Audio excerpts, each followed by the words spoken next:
Yeah, one time, pray for peace. Out here every day on these streets. Shout out to Pete. Pray for peace, prepare for warfare. Life's a bitch and she ain't never fair. Live in the moment without much care. Cause everybody want it all but only getting shares. Pray for peace, prepare for warfare. Life's a bitch and she ain't never fair. Live in the moment without much care. And everybody want it all but only getting shares. I'm afraid the most when I'm alone with my own thoughts. Can't stand to take a loss, so my goal is to win at all costs. Stepping over, leaving behind. Always been a loner, cause loyalty is hard to find. But if you read between the cocaine lines, as it into your eyes and rest in your mind. Love is blind, like walking on rose covered. Hey you guys, welcome back to another episode of VaMo Radio. I'm your host, Vanessa Morgan, and I am here today with Terrence Thames. Hey Terrence, how are you? I'm doing okay. How are you doing? I'm pretty good. I know right now with the coronavirus going on and the different things going on in our society with different brutality and everything that's happening right now, things are kind of unsteady in different cities, if I might say so myself, but things are pretty good over here, and I'm glad that you're doing okay. Good. Yeah, thank you. I know there's been protesting last night, even in our city. And I think there's a lot of pent up energy and pent up anger, right, in our Yeah. communities of color. But, I think, protesting itself is a very positive thing. I don't like to see the riots, but I think overall, it's good that people are talking about some of the issues that are happening today. So, I always want to put out positive vibes in the middle of whatever's going on, positive Yeah. vibes. So, yeah, appreciate the time to talk about different things. Definitely, definitely. So, Terrence, now I know you're the owner and you're the creative director for Coco Creative Agency, which you guys specialize more in visual storytelling through like graphic design and photography, for different brands and businesses. But before we get into that, I want to go more into your background and your career. Actually, you've been before you started creative agency, I'm sorry, before you started that, can you tell me what was the initial thoughts or ideas of how you came up with it? Yeah, so I started doing production when I was in church at like the age of like 12. And through, I guess, just being in a position to kind of work my gift, I guess, through volunteering, helping to edit and do video production, that allowed me to do more things professionally at a younger age. And by the time I was 17, I was already working professionally. Nice. And then when I graduated from high school, going into my first year of college, I was able to start freelancing for different TV networks and got really involved with sports production. I was heavily involved with journalism. All those things together, I think it's an example of like if you lean into your gifts or if people put you in position to help you cultivate that gift, good things will come. So a lot of things that happened to me in my production journey started in church, but looking back, it was really a series of experiences that allowed me to hone in on something that was already inside me. And so those things inevitably led to me starting my company, Coco Creative Agency. I started off as a production agency, and later on, we turned it into more of a creative agency that allowed us to do more than just video production. It allowed us to do more visual storytelling, graphic design, web development, and then eventually marketing and advertising for other businesses and brands.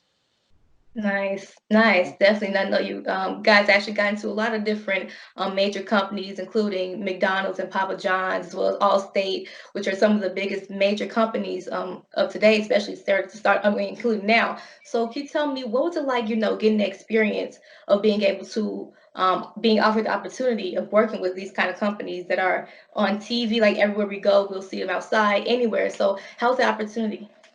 Yeah, there's a lot of different ways to associate yourself with a brand. I think with a lot of people, they see big names and they think they want that, but they don't necessarily know what it takes to get there. Or there's levels to everything.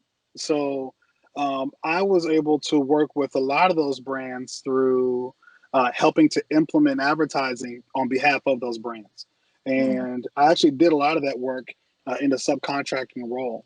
But when you're able to associate yourself with the brand and do work and get experience for different companies, those can be experience builders, and those can help build up your credibility.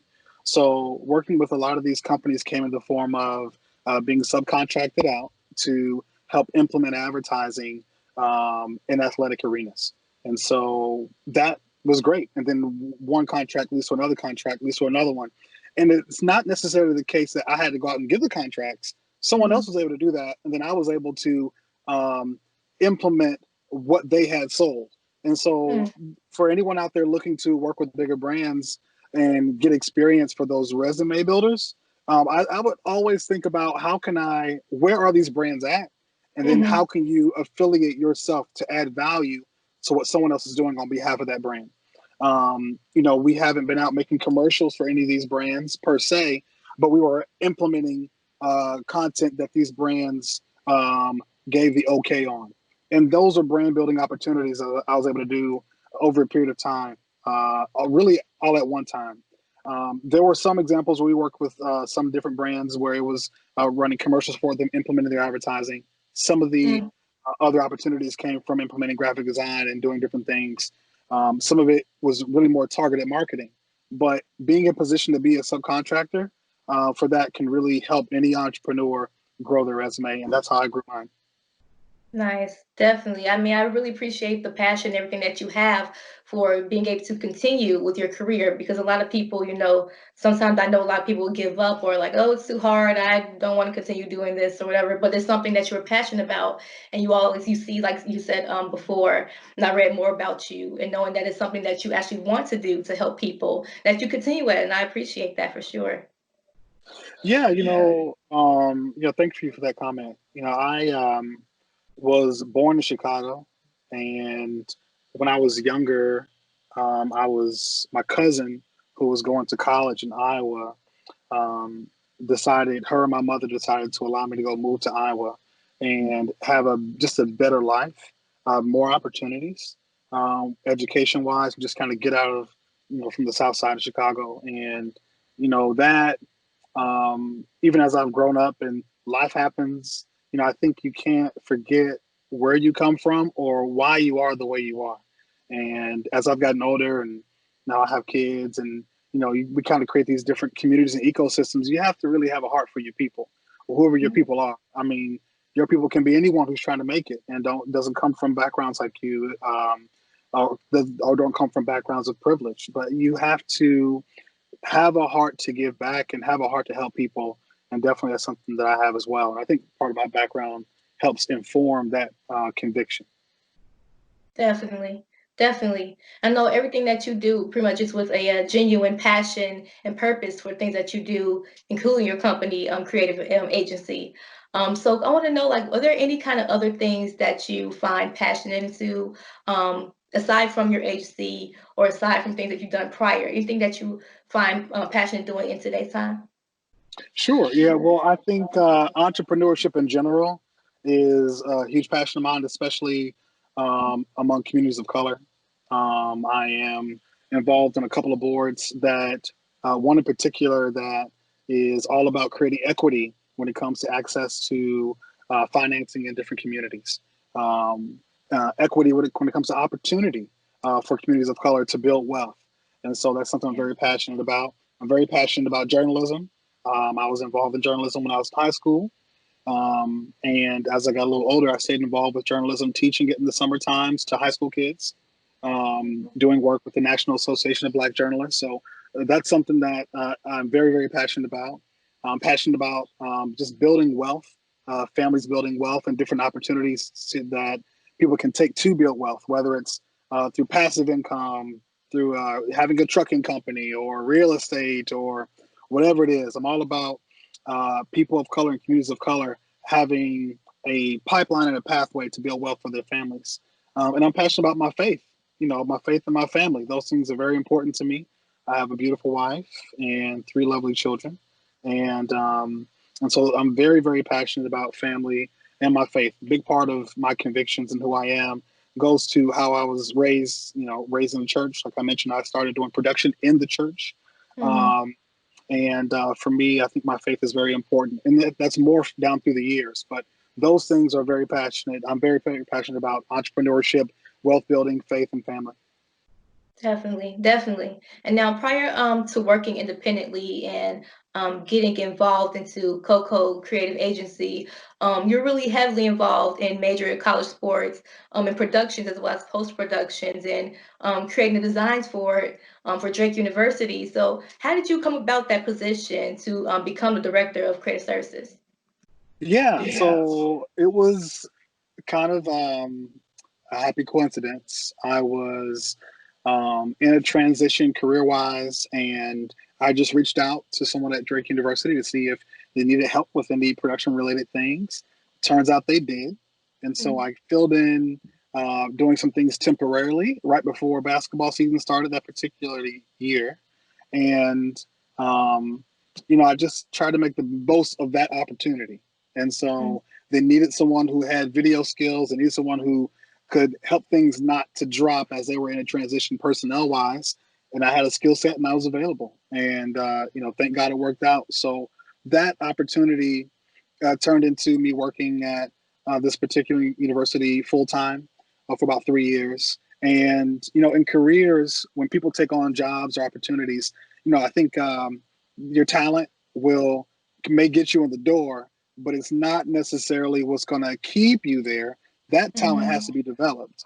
Your talent, whatever it is, however good you think you still have to be developed as a professional. I think I took on that position in my mid-20s, and it was really, really good, and it was a great opportunity. What ended up happening is I ended up not only overseeing video production for live events at that Division I school. I also had quite a bit of experience with online streaming. And so it wasn't as big as it is now, but a lot of colleges were still doing it. So I was able to help oversee that, oversaw a staff of between 20 and 30 people at times, depending on what sports season it was, but also helped oversee graphic design, some web development, and of course, video production, all at the university. So it was a really great opportunity and a great part of my life to be able to grow. But positions like that, you really have to pour yourself into and really have to love it. And we had a great staff, and it was really, really good. In that position, Drake University is a part of a mid-major conference, which is the Missouri Valley Conference. And during that time, while I was there, a lot of different schools or mid-major conferences were getting deals with ESPN and getting multiple deals with ESPN. So, and Drake University was a part of that process. So I got to kind of be behind the scenes in terms of helping build that process up, leading into when the conference struck a deal with ESPN. So by virtue of my position, instead of hiring someone else out to be a producer, I was already similarly doing the work already. And thus, I ended up partially getting a promotion, but also became a producer for the ESPN content, as I was already doing it for the other content as well. And that entered in kind of a different phase of work I was doing, already producing and directing college sports, already kind of growing in that skill set. And, it was really, really good. It was really good to be able to do that and be involved in that process. And now you see it all the time. People are live streaming the ESPN to the ESPN app. We upgraded all of our equipment. And I was able to, again, just use the talent I had to lean into that position, into that opportunity. But, you have to make the most of what you have, what you got. So, and that opportunity turned into also producing for ESPN on behalf of Drake University and the Missouri Valley Conference. And yeah, that was really good. It was a great experience. And that for that part of my life, I was able to benefit a lot and get a lot of experience. That's fantastic. I'm really proud that you were actually able to have those kind of experiences in your life, in your career, especially prior to you being able to own your own company and be able to run it, to know exactly what you're doing and to have passion for it.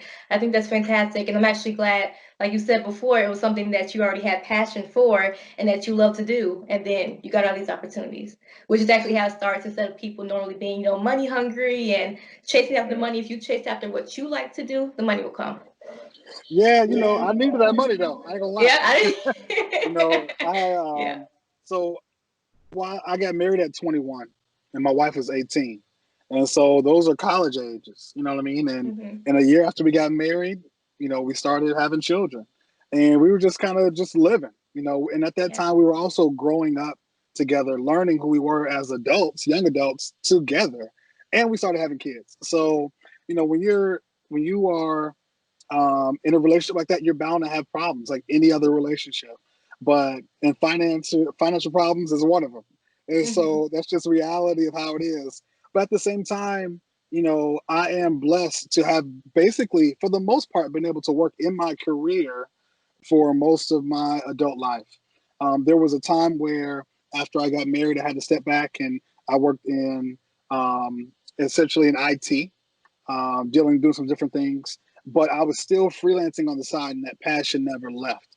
So I wanted to still get involved, but sometimes it's hard. It's hard Yeah. to keep doing what you're passionate about when you got to pay bills, right? And Hmm. then, but even as an entrepreneur, when I started the company, it was in 2011 officially, but it was on the side, right? It wasn't my full time thing. It was on the side. And then you got people who say that's your little side hustle, and they try to put the little with it. You know what I mean? And it's like, Hmm. what? This is my passion. I'm going to grow this, and it's my conviction. And I know if I keep on with it, I'll continue to grow. And through time, it was able to turn from a side hustle into eventually a bigger side hustle, right? And then to eventually, I became a solo entrepreneur, and that has its own set of things. So I'm just kind of doing it on my own. And later on, I became more of a CEO, and that transition is really where it's all about because you're duplicating yourself, and you don't have to do all the work. You're hiring out teams. You're learning how to delegate. I'm still learning that, and so, but when you're just trying to figure all these things out, it's hard. And but thank God, my wife, she's always been my number one cheerleader. I've had a lot of really good people around me that help build me up and tell me to keep going. That's fantastic. So I know you also help with being able to help with the longest running professional track event in America, which is the Drake Relays. Sure, yeah. Could you tell us like what was that kind of experience being able to be involved in something that's so huge pretty much in America? Yeah, that's a great question. So the Drake Relays um, is touted as America's athletic classic, and during my time there, so it's a Drake University is a mid-major school. It's a small school, but a lot of people may know the name. Some people may know the name because of the Drake Relays. If you're a track and field fan, Hmm. and just again by proximity and opportunity, I was able to, because of virtue of my position and job, I was able to be around. For one, I oversaw the video production for what happened in house. And so that came with its own set of variables and own set of things I had to learn. But it was really, really good because during my time there, um, there was the gentleman who was the director of the Drake Relays was Dr. Brian Brown, who's now at University of Missouri, and he built the event up to take it to another level. It had already been going on for about 100 years when he got there. He took it to a way different level and brought on NBC Sports in terms of coverage, and brought on bigger sponsors and those kind of things. So being able to be involved in production and productions that were at a much higher level, even than what we were doing, kind of even prior to and during the time we had the ESPN work going on as well, was a really good privilege. So essentially, I'm in the middle of all these different things happening. I'm working with producers from NBC year over year, working with people from USA Track and Field, working with, of course, in-house people and in-house sponsors and vendors and people who oversee those things to help make this event much larger and larger and better every year. And so we added intro videos and added things to make it a larger event. And then this particular event happens um, in a way that involves a community. So the track and field events on Friday and Saturday, there's high school, college, and professional athletes. So in an Olympic year, it's even bigger than ever, right? And just kind of being in the middle of all that, it's really, really cool. But you also kind of have to learn how to execute. You have to learn Hmm. how to take direction. You have to learn how to give direction. Hmm. And there's so many technological things happening all the time, and you have to be reliable. And so you're not going to you're not going to hit every ball that's thrown at you, to use a baseball term, but you have to have a mentality of being positive. You have to have a mindset of being excellent in everything you do and preparing well to execute Mhm. well in events like that. So it's the equivalent of doing an NFL game, I would say, except it's just for track and field, and but doing it with half the staff, right? Half the staff of what you would have at an NFL game, or maybe a quarter of the staff. But Wow. but it's very unique to help with the production in different levels for an event like that in an environment at a mid-major college, and do things like that year over year. It was really, really exciting, and I'm privileged to have that opportunity. Fantastic. And now, going back into Coco Creative Agency, we mentioned before that you've been able to provide campaigns with like different brands of McDonald's, Papa John's, State Farm, Coca-Cola, of course, many different ones, and many more that we could just sit here and name all day. But can you tell me what was your initial thoughts and pretty much your initial purpose of saying, you know, this is what I want to do. This is my own business. It's something that I'm creating. I don't want to pretty much go with other companies. I want to be my own boss, pretty much your own entrepreneur. What was that initial thought for that? Yeah, well, like I said, I started the business in 2011, but I was already kind of doing some side hustle work on the side, um, but it was just under Terrence. And I figured, I have a way that I see things can be done, and I have a passion for how I think work should be done, in different ways, whether it's storytelling or executing on production or doing different kinds of graphic design. Mhm. And I said, let me go ahead and move forward on making this thing a brand. And I had done different versions of that prior to 2011. I had Mhm. started a sole proprietorship and registered with it with my county. I was already kind of doing different kinds of work, and people were, and that was separate from my daytime job when I was out of the industry, right? But Mhm. eventually I said, I knew in the back of my mind this is something I wanted to do, because I felt like it was something that was placed inside of me to eventually just do my own thing and be able to have a brand and a business that would do things the way I thought could be done better. And Mhm. as time went on, really, I really enjoy working on teams. I enjoy working with great teams, on great teams. And it wasn't that I needed to do work on my own. It's just that I had a certain passion for certain kinds of work that should be done. And I wanted Mhm. to make sure that I placed myself in position to do that. And what better way to do that than through entrepreneurship? Later on, I realized that I got the business model. I started to get the business model together. Right. At first, we're just kind of side hustling and doing things with our own hands and muscles. Right. But after a Yeah. while, that can get tiring. Right. You got to hire a team. You got to hire a team of people to really help you be effective, and you really Yeah. have to put yourself in position to delegate if that's what you want out of your entrepreneurial career, and that's what I wanted. So all those things put together helped and led me to moving on what my conviction was, which is to have my own business and grow my own brand. It didn't take away from me wanting to add value to what other on other teams, but I knew I also wanted to have my own team as well. Billy, that's beautiful. I'm actually really proud that you were able to follow through your own dreams and to be able to create your own company. And now you're successful. You made it. You No, did it. So not yet, now, but I appreciate that.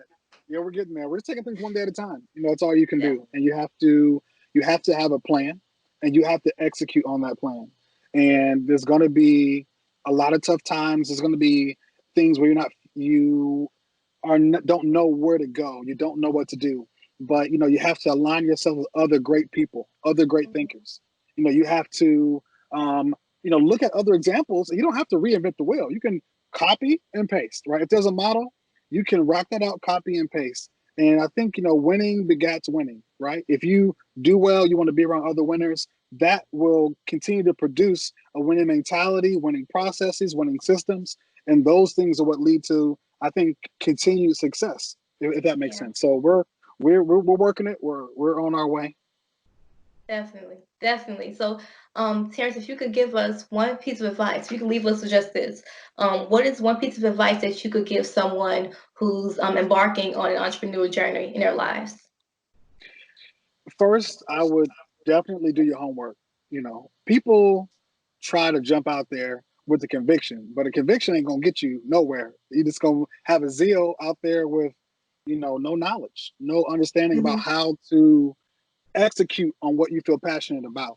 So I would do your homework and figure out if you're going to start a business is to make money. You know what I'm saying?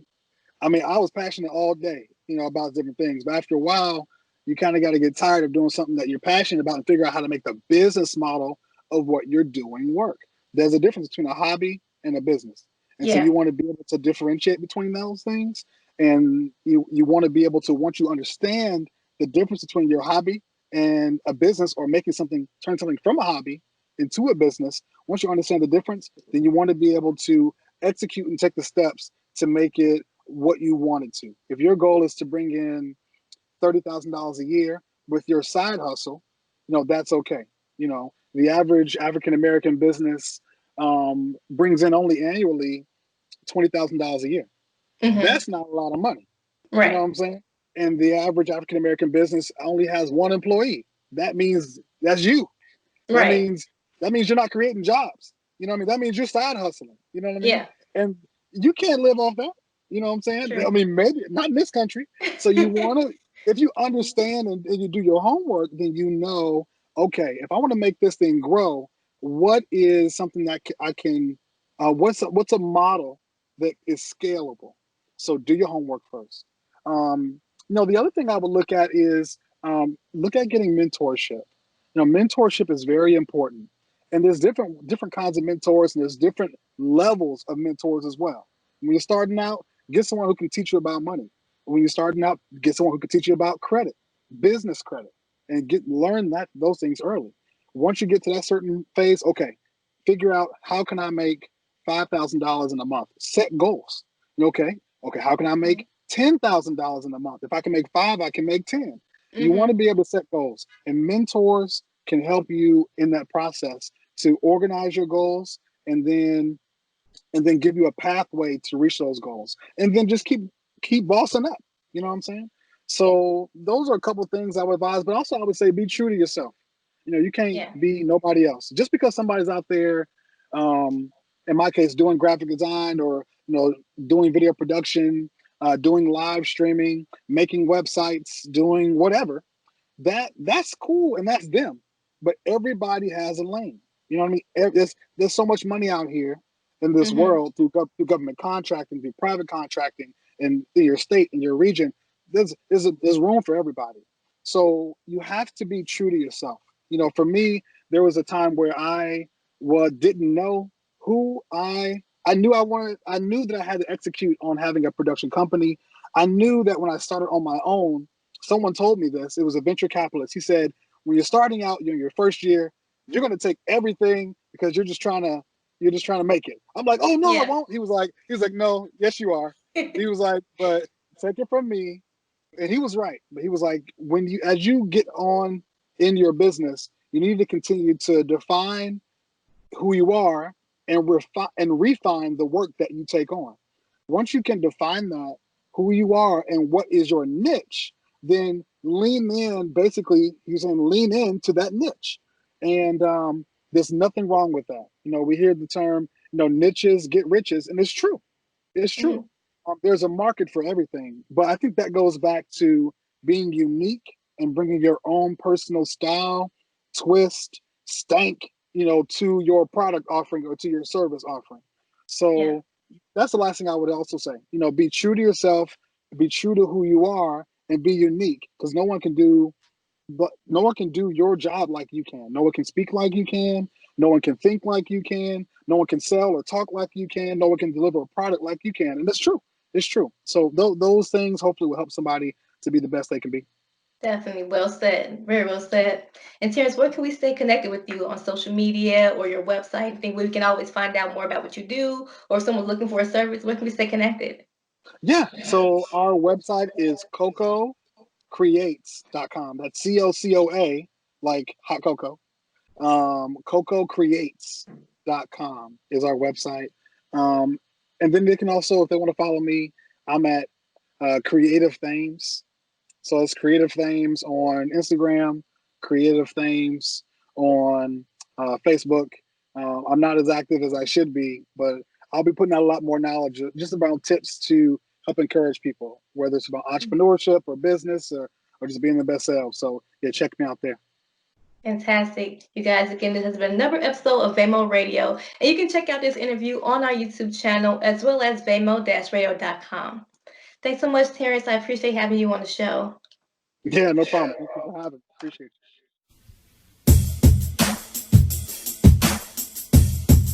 Yeah, one time, pray for peace. Out here every day on the streets. Shout out to Pete. Pray for peace, prepare for warfare. Life's a bitch and she ain't never fair. Live in the moment without much care. Cause everybody want it all but only getting shares. Pray for peace, prepare for warfare. Life's a bitch and she ain't never fair. Live in the moment without much care. And everybody want it all but only getting shares. I'm afraid the most when I'm alone with my own thoughts. Can't stand to take a loss, so my goal is to win it all costs. Stepping over, leaving behind. Always been a loner, cause loyalty is hard to find. But if you read between the cocaine lines, there's an into your eyes and rest.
Yeah, one time, pray for peace.